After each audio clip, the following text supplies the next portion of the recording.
Mga sangkay, medyo nakakatakot na po itong nangyayari ngayon doon sa Amerika dahil maliban po sa mga pagbaha. Ngayon, mga sangkay, nakakaranas po sila ng isang malaking sunog at ayon nga po sa report, mga sangkay, ito po ay out of control na.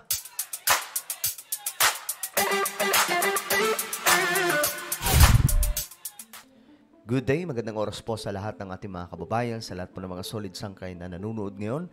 Ito pag-usapan po natin ang bansang Amerika, mga sangkay na talagang namang matindi po ang dinaranas ngayon. Actually, ang dami pong mga pandaigdigang balita ngayon, mga sangkay, na talagang magugulat kayo sa mga nangyayari sa ating planeta.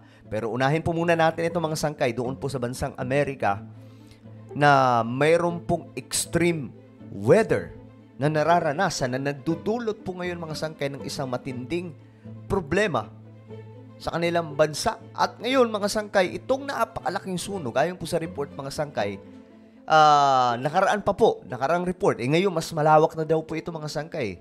Higit pa po sa dalawang, ang lawak po na ito ay higit pa po sa 2 Pasig. No? Ganun po siya kalaki. Nasunog sa kagubatan, mga sangkay. Ngayon, pag-usapan po natin yan, ano nga ba ang nangyayari sa lugar na ito, no? O sa bansang ito. Bago tayo mag-umpisa, pakisubscribe po muna yung ating YouTube channel, mga sangkay. Ayan po sa baba ng video na to, makikita nyo po yung subscribe button. Pindutin nyo lamang po yung subscribe, pindutin nyo rin po yung bell, at pindutin nyo rin po yung all. Okay? 1.23 million subscribers na po tayo dito sa YouTube. Sa mga nanonood po sa Facebook, i-follow nyo po yung ating Facebook page. Okay, mga sangkay, ito pag-usapan po natin. New Mexico wildfires burn out of control as U.S. battles under heat alerts. So, out of control. Halos, ibig sabihin, hindi na po hindi na po makontrol ng mga otoridad doon, at yung mga bumbero, mga sangkay, nahihirapan na rin po sila. Wildfires in the state of New Mexico are continuing to burn out of control. They've now destroyed more than 1,000 homes and the entire population of one town. Grabe. Libo-libo na pong mga bahay ang winasak nito. Ganyan po katindi, mga sangkay.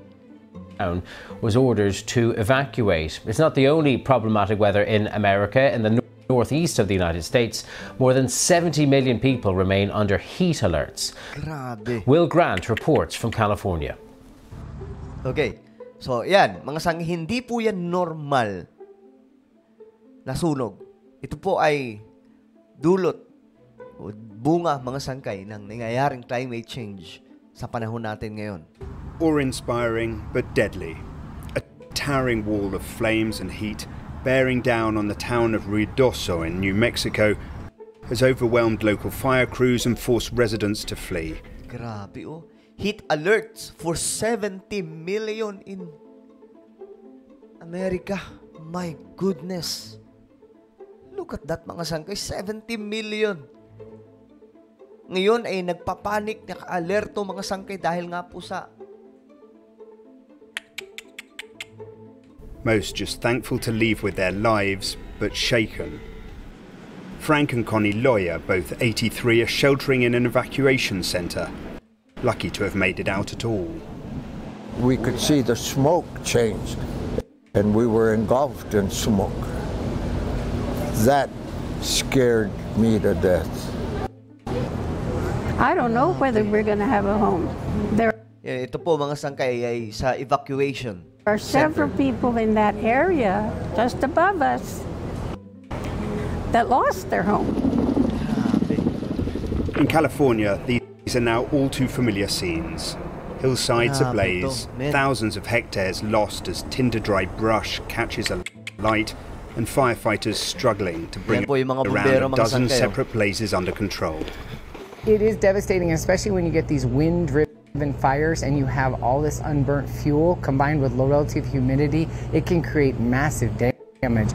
As Californians endure another season of rampant wildfires, warnings over extreme weather are in place across the country, from heat waves in the northeast to a tropical storm in Texas, a nation experiencing the real-time effects of climate change.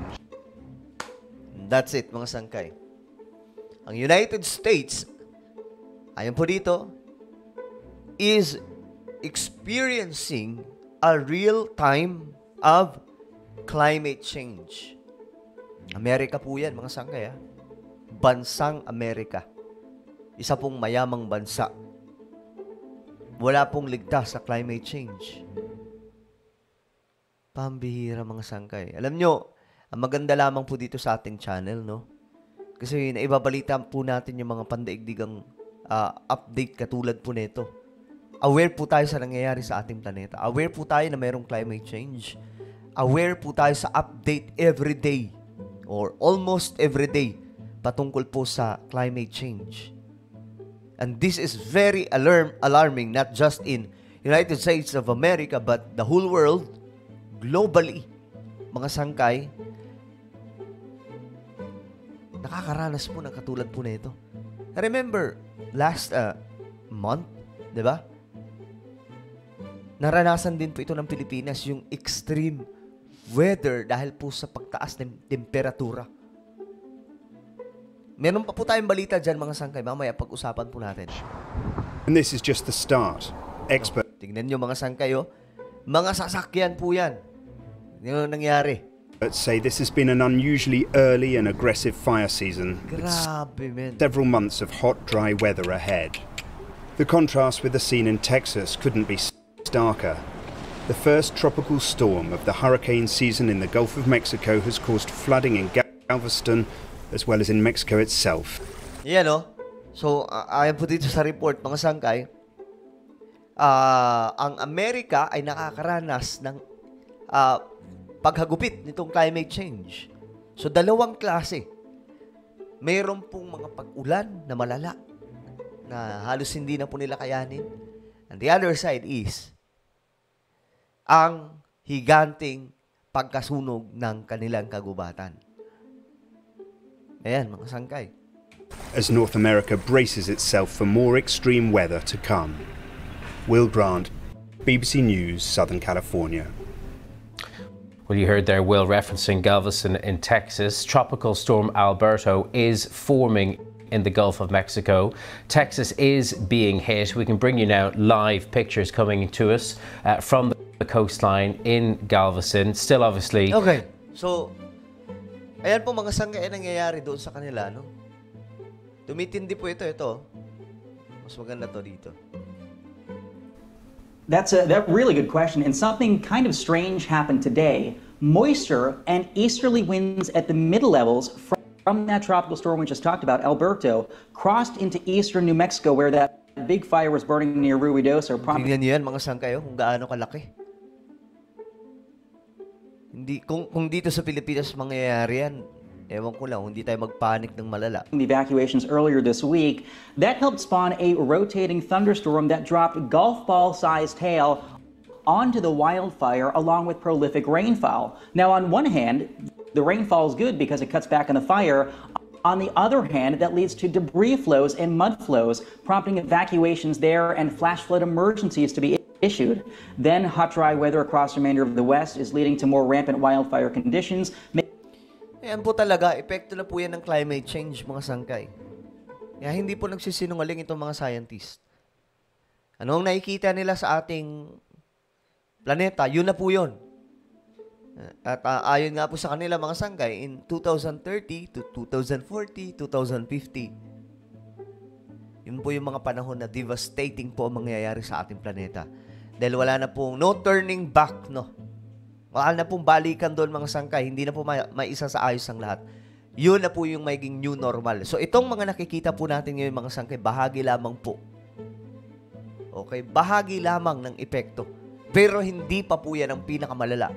Ang pinakamalala ay magaganap po. Ang simula ng pinakamalala ay by 2030. Ayon po yan sa mga scientists. Making it easier for those fires to burn and fuels to cure or dry. Okay, let's head to the northeast now, one of the most densely Grabe, tingnan nyo kung paano nakalbo yan. Populated parts of the country. More than 70 million Americans there remaining under heat alerts. For how long? Okay, so this is it, mga sangkay. It's happening right now, guys. I hope na naiintindihan na po natin ngayon ang nangyayari sa ating planeta. It's because of human error na nagawa po ng tao sa ating kalikasan. Tao rin po talaga ang sumira sa ating kalikasan, and now, binabalikan po tayo ng kalikasan. Ano po ang inyong opinion mga sangkay tungkol po dito? Just comment down below. And now guys, I invite you please subscribe my YouTube channel. Ito po ay Sangkay Janjan Daily. Ayan. Dito po ako nag-upload mga sangkay ng mga vlog, mga ganap natin sa buhay, at maraming mga nakakatuwang video. So hanapin niyo po ito sa YouTube. Then click the subscribe, click the bell, and click all. Ako na po ay magpapaalam. Mag-iingat pong lahat. God bless everyone.